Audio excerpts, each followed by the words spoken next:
When will leaders lead? Our people are watching. If 1/3 of the world literally prospers and the other 2/3 of the world live under siege and face calamitous threats, leaders must not fail those who elect them to lead. Your Royal Highness, Excellencies, distinguished guests, ladies and gentlemen, the pandemic has taught us that national solutions to global problems do not work. We come to Glasgow with global ambition to save our people and to save our planet, but we now find three gaps. On mitigation, climate pledges or NDCs.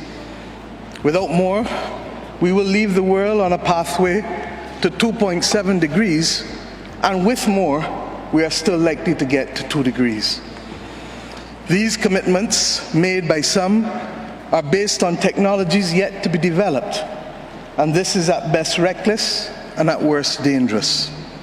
On finance, we are $20 billion short of the $100 billion, and this commitment, even then, might only be met in 2023.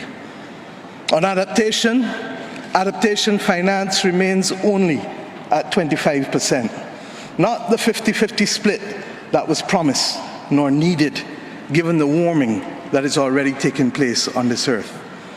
Climate finance to frontline small island developing states declined by 25% in 2019.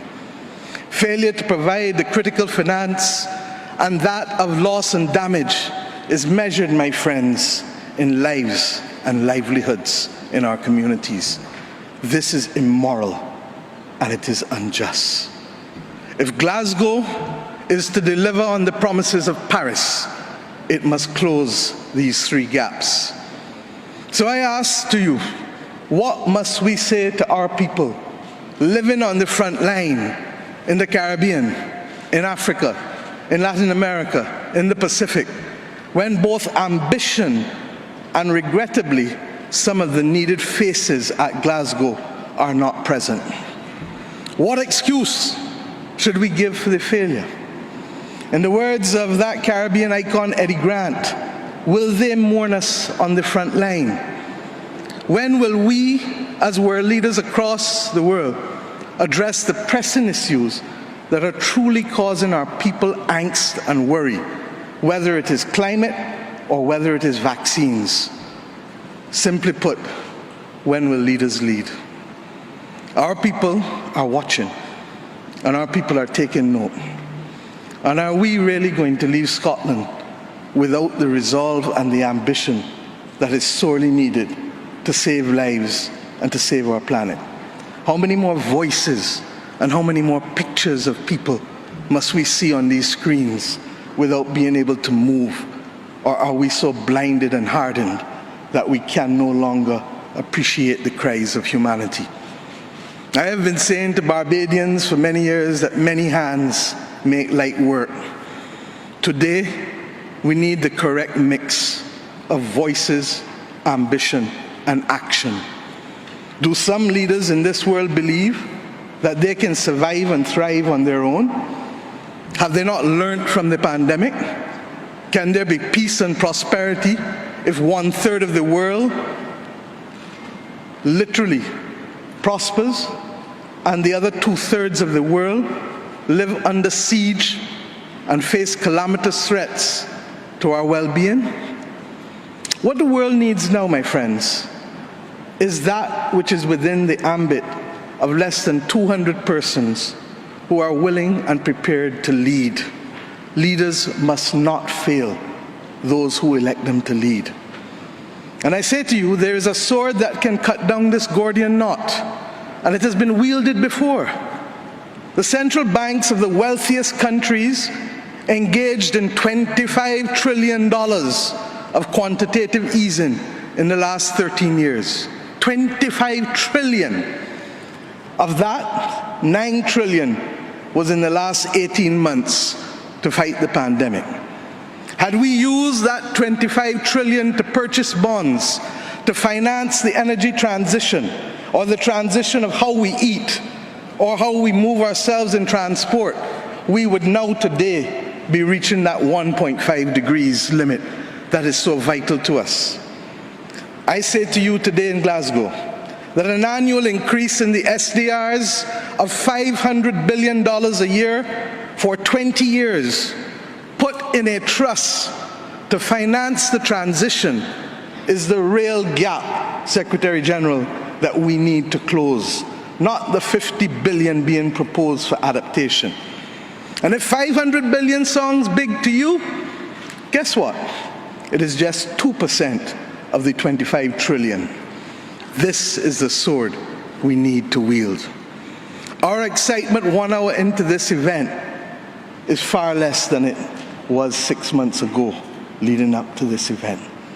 Can we, with those voices and these speeches from Sir David and others, find it within ourselves to get the resolve to bring Glasgow back on track? Or do we leave today believing that it was a failure before it starts? Our world, my friends, stands at a fork in the road. One no less significant than when the United Nations was formed in 1945. But then, the majority of our countries here did not exist. We exist now. The difference is we want to exist 100 years from now. And if our existence is to mean anything, then we must act in the interests of all of our people who are dependent on us. And if we don't, we will allow the path of greed and selfishness to sow the seeds of our common destruction. The leaders of today, not 2030, not 2050, must make this choice. Our people, the climate army, the world, the planet, needs our actions now, not next year, not in the next decade. Thank you. Denmark and Italy have also asked their citizens in Ethiopia to leave while commercial flights were still available in the country. The move comes as rebel Tigrayan forces advance towards the capital, Addis Ababa. Prime Minister Abiy Ahmed's government has promised to keep fighting despite calls for a ceasefire from the United Nations Security Council. The conflict has killed thousands of people. It has forced more than 2 million people out of their homes and left 400,000 people in Tigray facing famine in what the world believes is one of the world's worst hunger crisis currently. So news alert coming in, the United States of America has ordered all non-emergency US government employees in Ethiopia to leave because of the armed conflict. Denmark and Italy have also asked the citizens in Ethiopia to leave.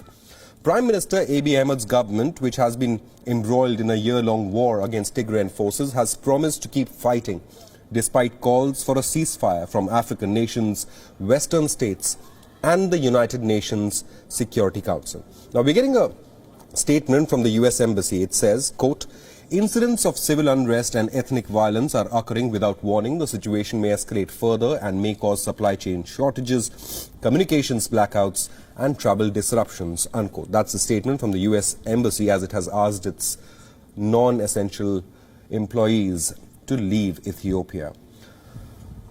Now, Abiy's government declared a national state of emergency on Tuesday, saying it was locked in an existential war with forces from the northern Tigray region and their allies.